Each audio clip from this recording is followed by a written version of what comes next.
Hello guys, जय हिंद, जय Bharat and I hope आप सभी अच्छे होंगे। तो बच्चों, हम लोगों ने देखा था कि अपने लास्ट क्लास में मैंने स्टार्ट किया था एटॉमिक मॉडल।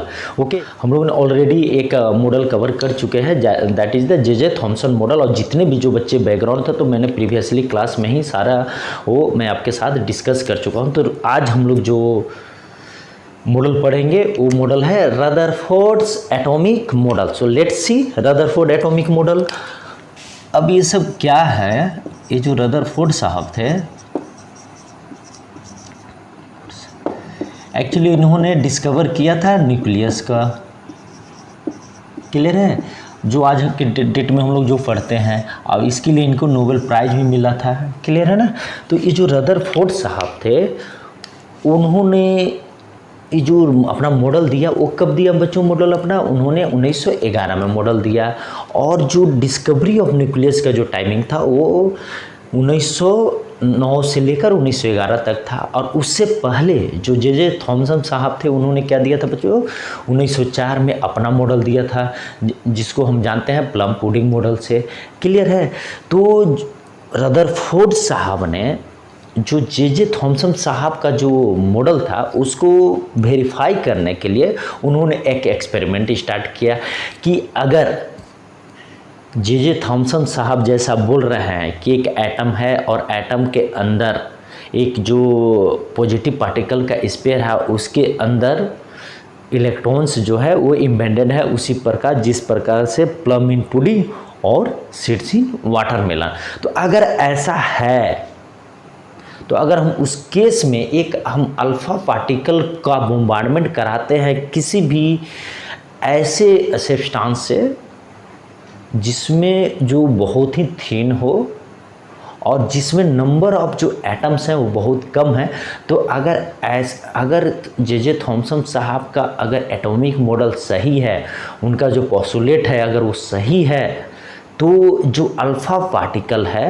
वो मीन्स थ्रूआउट द एटम वो क्या हो जाए, डायरेक्टली विदाउट एनी डिफ्लेक्शन जो अल्फ़ा पार्टिकल है वो इजीली पास हो जाएंगे। तो इसी पॉइंट ऑफ व्यू से इसको वेरीफाई करने के लिए रदरफोर्ड साहब ने एक एक्सपेरिमेंट किया, that is called alpha particle scattering experiment और गोल्ड फॉइल एक्सपेरिमेंट। क्लियर है? तो चलो हम लोग देखते हैं। तो ये सब सारा चीज़ था, बैकग्राउंड था बच्चों। तो चलो रदरफोर्ड से एटॉमिक मॉडल देखते हैं। अब यहाँ पे ना हम लोग ऐसे समझते हैं कि आपको कोई भी चीज़ रटने की ज़रूरत नहीं पड़े। क्लियर है?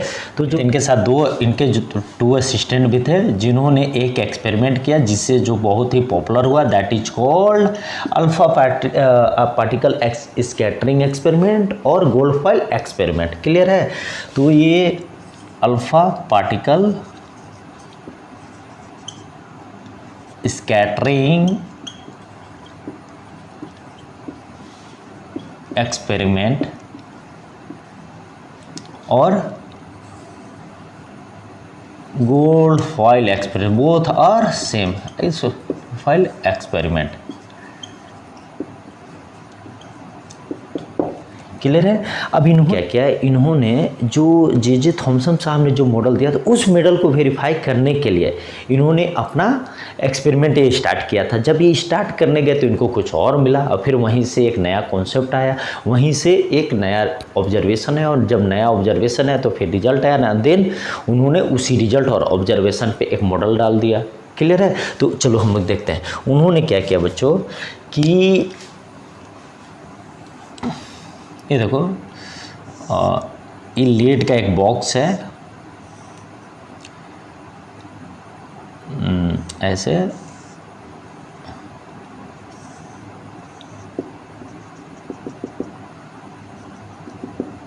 लेड का बॉक्स है। ठीक है? और इस लेड का बॉक्स में इन्होंने क्या रखा बच्चों, यहाँ पे इसके सेंटर में इन्होंने रख दिया रेडियो एक्टिव एलिमेंट।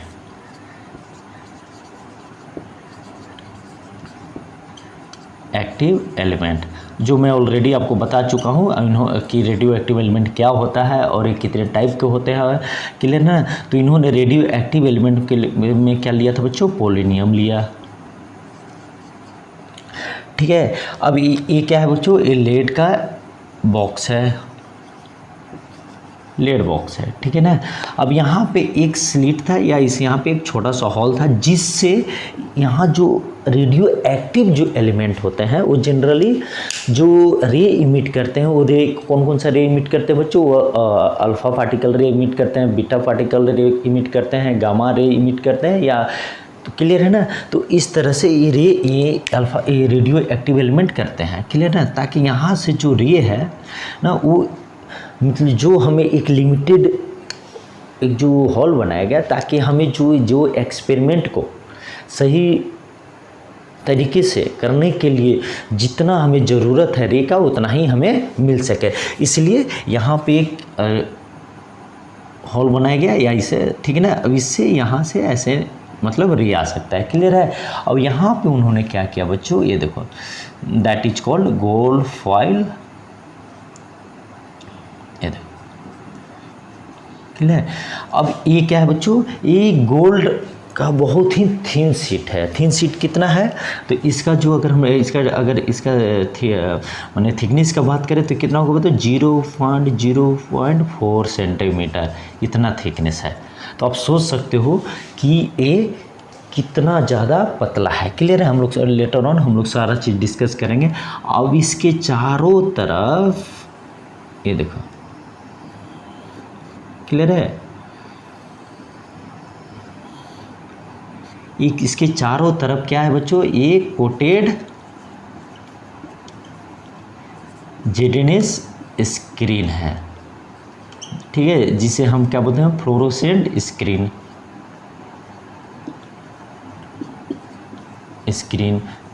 मीन्स क्या है बच्चों कि अगर इस पे अगर कोई चार्ज पार्टिकल अगर इससे स्ट्राइक करता है तो यहाँ पे क्या क्रिएट होता है, फ्लोरोसेंट क्रिएट करता है, क्लियर है। तो अब देखो, अब हम यहाँ पे समझते हैं, दिस इज द, अब पहले हम समझ लेते हैं कि भाई ये अल्फ़ा पार्टिकल ही क्यों लिया गया। अब यहाँ पे देखो, इसका लेड बॉक्स की ही क्यों लिया गया। आपके माइंड में, बहुत सारे बच्चों को माइंड में होगा कि सर लेड का ही हम क्यों इस तरह से बॉक्स बनाएंगे। तो बच्चों यहाँ पे आप देखो, लेड जो है it is a good absorber of what, of रे emitted by radioactive element।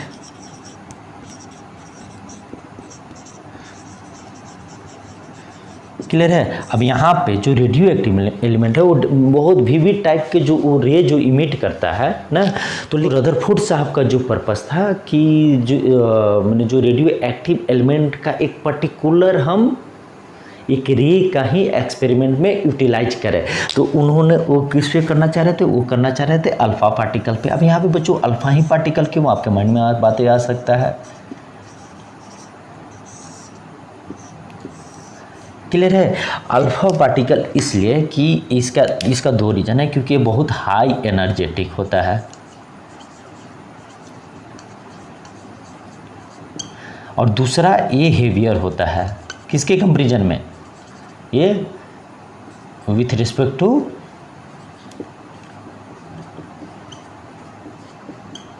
Proton.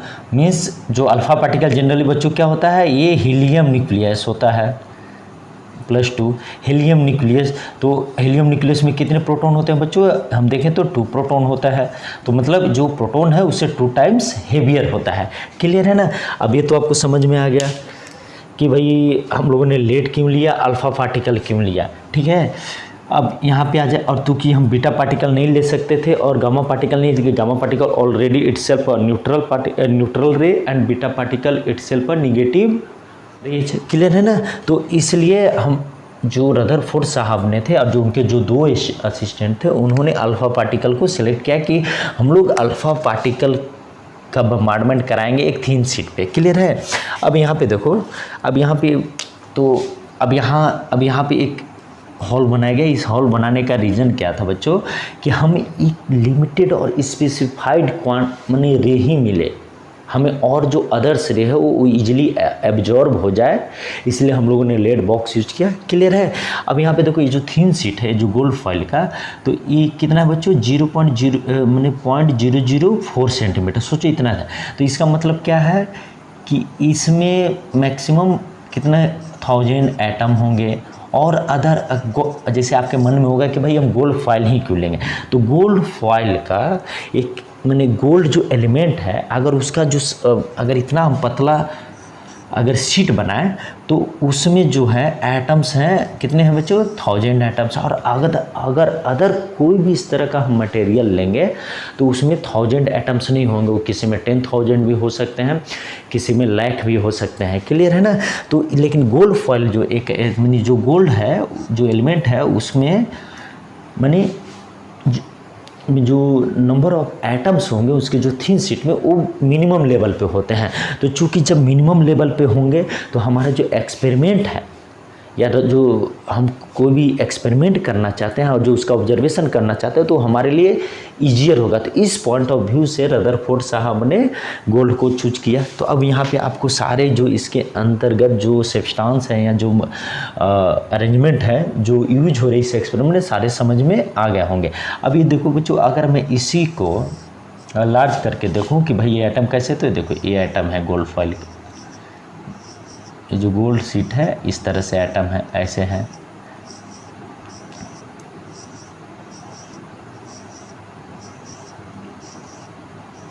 ये देखो मतलब ये शीट को इस तरह से है। क्लियर है ना। तो अब यहाँ से देखो यहाँ पे क्या है, अब इसका जो भी अल्फा पार्टिकल अगर इससे पास करता है और अगर इस थीन जो गोल्ड का जो थीन शीट है उसको भी क्रॉस कर जाता है तो यहाँ पे देखो ये स्ट्राइक करेगा। जैसे यहाँ स्ट्राइक होगा तो हम यहाँ पे फ्लोरोसेंट होगा। तो जितना बार स्ट्राइक होगा वो ये बता रहा है कि यहाँ पे अल्फा पार्टिकल उतना टाइम से, मतलब ये स्क्रीन जो है उस पर वो अल्फा पार्टिकल का काउंटिंग हो रहा है। क्लियर है। तो अगर यहाँ पे अगर 2 है तो 2 फ्लोरोसेंट लाइट अगर क्रिएट हो रहा है तब means 2 alpha particle are striking on the ZNS screen. Clear है ना। तो इस तरह से ये देखा गया कि भाई हम किसी को कैसे ट्रेस कर सके। ठीक है ना। तो अब यहाँ पे हो गया। अब यहाँ पे देखो, तो जब इन्होंने एक्सपेरिमेंट जो किया तो ये देखो यहाँ पे आया, तो जो एक्सपेरिमेंट है ये बच्चों ये देखो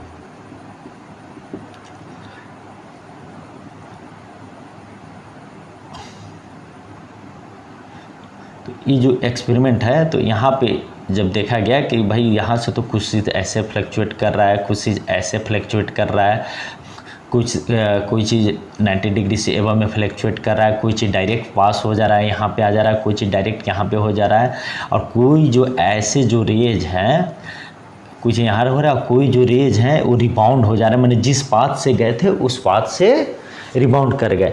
तो अब इसी के बेसिस पे, ठीक है ना, तो अगर हम इसको इनलार्ज करके अगर मैं इसको एक एटम पे देखूं तो ये देखो ये हो गया। अगर हम इस किसी एक पर्टिकुलर एटम पे मैं इसका बात करता हूं कि भाई इस रेज का जो ऑब्जर्वेशन था रदरफोर्ड साहब का वो कैसे था। क्लियर है ना।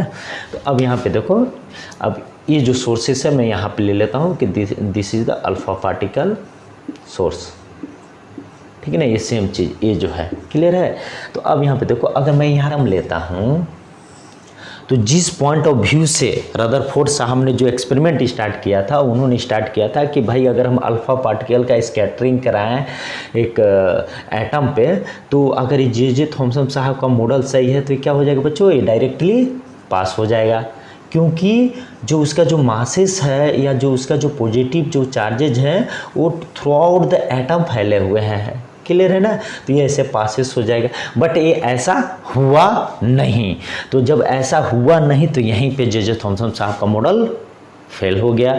तो इन्होंने क्या ऑब्जर्व किया, अब यहाँ पे देखो, अब हम लोग चलते हैं रदरफोर्ड साहब का जो मेन जो एक्सपेरिमेंट का जो ऑब्जर्वेशन था। क्लियर है। तो अब यहाँ पे देखो, ये मान के चलो ये सोर्स है, मीन्स जो अल्फा पार्टिकल है यहाँ से निकल रहा है। ये देखो यहाँ पे एक एटम है। क्लियर है।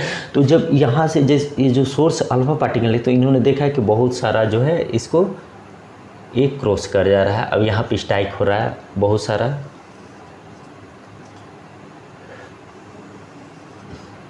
क्लियर है, ऐसे इसी प्रकार। अब यहाँ पे देखो, यहाँ से ऐसे ऐसे ये है और यहाँ से ऐसे ही रिबाउंड हो जा रहा है। क्लियर है। तो अब इसी पे उन्होंने क्या ऑब्जर्व किया रदरफोर्ड साहब ने कि भाई जो ये अल्फ़ा पार्टिकल है, ये देखो ये अल्फ़ा पार्टिकल है और ये जो है, ये जो अल्फ़ा पार्टिकल है ना, यहाँ से जब जैसे ही यहाँ जो सेंटर है, सेंटर से क्या हो जा रहा है पता है, वो अपना जो उसका जो पाथ था उस पर वो रिबाउंड कर जा रहा है। मतलब इसके बेसिस पे इन्होंने बोला कि जो एटम है, तो एटम का जो इनसाइड में मैक्सिमम जो स्पेस है वो क्या है बच्चों, वैकेंट है। क्लियर है। फिर उन्होंने देखा कि भाई जब जैसे ही हम एटम के सेंटर की तरफ जाते हैं, मीन्स ये देखो ये जो सेंटर की तरफ जाते हैं, यहाँ पे जो इस सेंटर की तरफ जाते हैं, तो हम ये देखते हैं कि भाई अल्फ़ा जो रेज है उनमें स्लाइटली थोड़ा डिफ्लेक्शन है। क्लियर है, बहुत स्लाइटली डिफ्लेक्शन है। और जैसे ही अगर हम किसी एटम के सेंटर में पहुंचते हैं तो बहुत सारे में से कुछ ऐसे अल्फ़ा पार्टिकल रेज मिले जो जिनका रिबाउंड हुआ, मीन्स जिस पाथ से गए उसी पाथ से वो वापस लौट गए। क्लियर है। तो इसी के बेसिस पे उन्होंने बोला कि भाई यहाँ सेंटर में कुछ तो है। क्लियर है ना। अब कुछ तो है, चूंकि alpha particle itself positive. Clear है। तो अगर कोई अगर यहाँ से दूर भाग रहा है, यहाँ देखो ऐसे अगर यहाँ से कोई दूर भाग रहा है, यहाँ से अगर कोई दूर भाग रहा है, इसका मतलब यहाँ से अगर दूर भाग रहा है तो इसका मतलब क्या है बच्चों कि ये भी पॉजिटिव है और कहीं भी डिफ्लेक्शन नहीं है। तो इससे उन्होंने एक कंक्लूजन निकाला कि भाई जो सेंटर है एटम का, वहीं पे जितने भी जो पॉजिटिव जो पार्टिकल्स है वो कॉन्सेंट्रेटेड है। क्लियर है। और वो जिस लोकेशन में या जिस एरिया में वो जो कॉन्फाइंड है या कॉन्सेंट्रेटेड है, वो जो इसी को इन्होंने क्या बोला, रदरफोर्ड साहब ने इसी को बोला कि दैट इज़ द न्यूक्लियस। और जो न्यूक्लियस को जो सराउंडिंग जो स्पेस है उसको इन्होंने क्या बोला बच्चों, एक्स्ट्रा न्यूक्लियर पार्ट, जिसमें जो इलेक्ट्रॉन है वो न्यूक्लियस के चारों तरफ एक सर्कुलर पाथ में घूमते रहते हैं, जिसे हम क्या बोलते हैं बच्चों, ऑर्बिट बोलते हैं। क्लियर है। तो चलो अब हम इसका देख लेते हैं कि भाई इन्होंने क्या क्या ऑब्जर्व किया। तो क्लियर, आई थिंक ये सब आपको सारे कॉन्सेप्ट समझ में आ गए होंगे। तो अब देखते हैं जो गोल्ड फॉइल एक्सपेरिमेंट का जो ऑब्जर्वेशन था।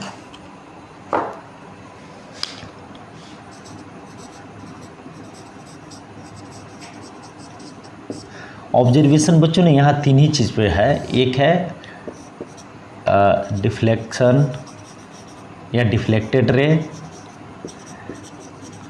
दूसरा है नॉन डिफ्लेक्टेड रे,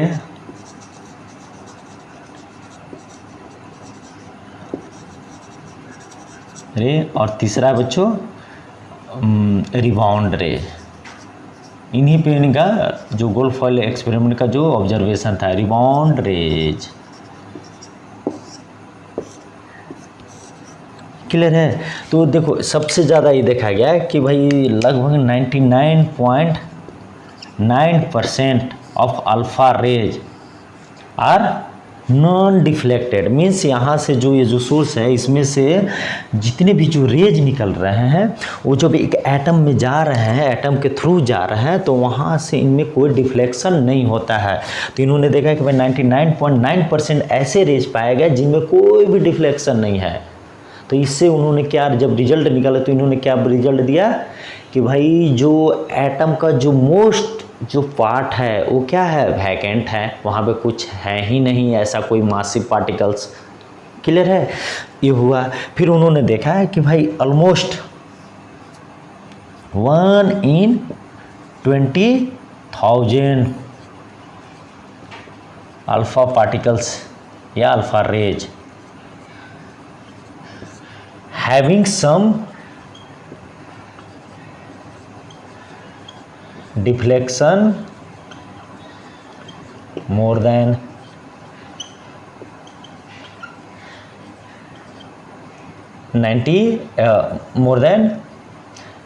90 डिग्री एंगल। मतलब कहने का मतलब क्या है कि अगर ये सेंटर है, ये अल्फा पार्टिकल है, तो यहाँ से जो जा रहा है तो बहुत ऐसे है, तो यहाँ पे 90 डिग्री, तो ये एंगल कितना बच्चा बन रहा है, मोर देन 90 डिग्री। मतलब 20,000 रे में से एक रे ऐसे मिल रहे थे जिसका जो डिफ्लेक्शन था 90 डिग्री से एबव था। क्लियर है ना। और इसी में से जो है, इसी में से कुछ ऐसे रेज मिले जिनका डिफ्लेक्शन बिल्कुल 180 डिग्री पे था। मीन्स इधर से गया, इधर से गया और फिर इधर ही लौट गया। तो ये कितने डिग्री का एंगल है बच्चों, 180 डिग्री का।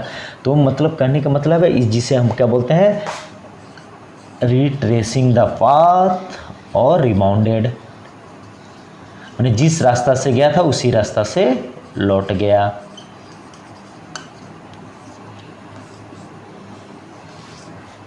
क्लियर है। अब यहाँ पे तो इन्होंने देख लिया, फिर इन्होंने क्या बोला, अब इसी के बेसिस पे इनका जो रिजल्ट था, जो गोल्ड फॉइल एक्सपेरिमेंट का, तो चलो हम लोग वो देखते हैं। तो क्लियर है ना।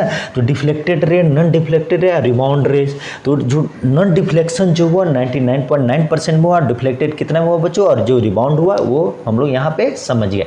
ये तो इनका ऑब्जर्वेशन हुआ। अभी जब ऑब्जर्वेशन हुआ तो ऑब्जर्वेशन के बेसिस पे जो इनका रिजल्ट था कि भाई अब क्या बोले, पहला इनका जो रिजल्ट था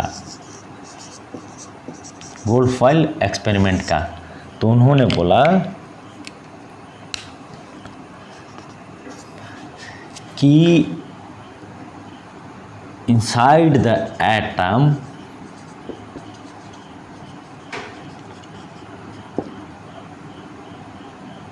maximum part is empty। Clear है। Inside the atom maximum part is empty. Clear है। एक चीज़ इन्होंने ऑब्जर्व किया, क्योंकि भाई कोई डिफ्लेक्शन ही नहीं हो रहा था। ठीक है ना। फिर उन्होंने दूसरा जो दिया, बच्चों बुक के लैंग्वेज में नहीं जाते, हम लोग अपने लैंग्वेज में करते हैं। ठीक है ना। फिर उन्होंने क्या देखा कि जो यहाँ से जो डिफ्लेक्शन हो रहा है अल्फा पार्टिकल, तो भाई यहाँ पे है, मतलब यहाँ से कहीं डिफ्लेक्शन नहीं हो रहा है, तो मतलब यहाँ कोई उस तरह का कोई मासिव पार्टिकल नहीं है जो सराउंडिंग द न्यूक्लियस। क्लियर है। तो एम्प्टी, और इसे हम क्या बोल सकते हैं बच्चों, वैकेंट। क्लियर है। इंटायर मास, इन्होंने बोला कि entire mass of an atom is concentrated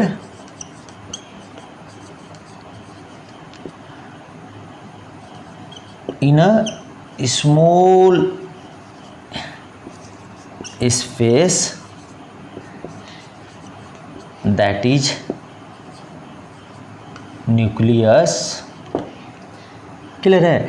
means entire mass of an atom is concentrated in a small space that is nucleus. मतलब ये पूरे एटम का जो मास होगा ऑलमोस्ट वो कहाँ पे कॉन्सेंट्रेट होगा बच्चों, न्यूक्लियस में। ठीक है ना। That is nucleus situated in centre. आप अपने लैंग्वेज में बना सकते हो। क्लियर है। तो इस तरह से इन्होंने बोला। ठीक है। अब यहाँ पे देखो थर्ड पॉइंट इन्होंने क्या बोला, इनका जो रिजल्ट था कि भाई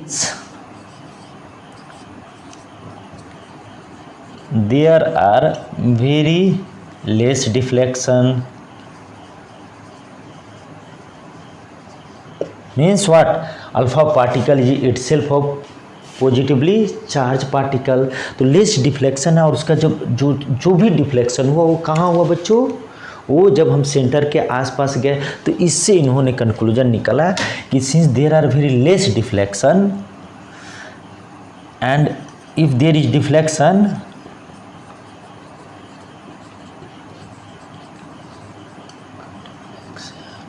when we go near the center it means what कि जितने भी जो पॉजिटिव पार्टिकल हैं एक एटम के अंतर्गत वो कहाँ पे सिचुएटेड है बच्चों, वो सिचुएटेड है कहाँ पे, वो है सेंटर में। अब इसी को उन्होंने क्या बोला बच्चों, न्यूक्लियस। तो यही इनका मेन ऑब्जर्वेशन था। क्लियर है। इम्पटी क्यों है, क्योंकि भाई मैक्सिमम ये जो पास कर जा रहा था, इसीलिए भाई वहाँ पे कोई चीज़ ऐसा नहीं है जहाँ पे अल्फा पार्टिकल को कोई रोक सके या उसको डिफ्लेक्ट। अगर पॉजिटिव पार्टिकल होगा तो भाई थोड़ा सा तो डिफ्लेक्शन होगा, बट ऐसा कुछ ऑब्जर्व नहीं हुआ। तो यही जो रदरफोर्ड जो एक्सपेरिमेंट था, गोल्ड फॉयल एक्सपेरिमेंट, तो हम लोगों ने इस तरह से इसे कंप्लीट किया। अब अगर आप कोई भी बुक पढ़ेंगे तो मैंने यहाँ पे अपने लैंग्वेज में, बहुत सिंपल लैंग्वेज में आपको ट्राई किया है समझने का, तो अब बहुत अच्छे से आप इसको समझ सकते हैं और पढ़ सकते हैं। और नेक्स्ट क्लास में हम लोग बच्चों देखेंगे कि भाई जो रदरफोर्ड्स का जो, आज तो हम लोगों ने रदरफोर्ड्स अल्फा पार्टिकल स्कैटरिंग देखा, एक्सपेरिमेंट देखा, और नेक्स्ट क्लास में हम पढ़ेंगे बच्चों Rutherford's atomic model, and then after we will also see the drawbacks of Rutherford's. और उस रदरफोर्ड्स का, जैसे यहाँ पे जे थॉमसन का ड्रॉबैक को ओवरकम करने के लिए जिस तरह से रदरफोर्ड साहब ने एक्सपेरिमेंट किया, फिर हम आगे फिर देखेंगे कि भाई रदरफोर्ड साहब का जो एटॉमिक मॉडल था वो पूरी तरीके से सही नहीं था। तो हम नेक्स्ट क्लास में रदरफोर्ड एटॉमिक मॉडल देखेंगे। जय हिंद, जय भारत।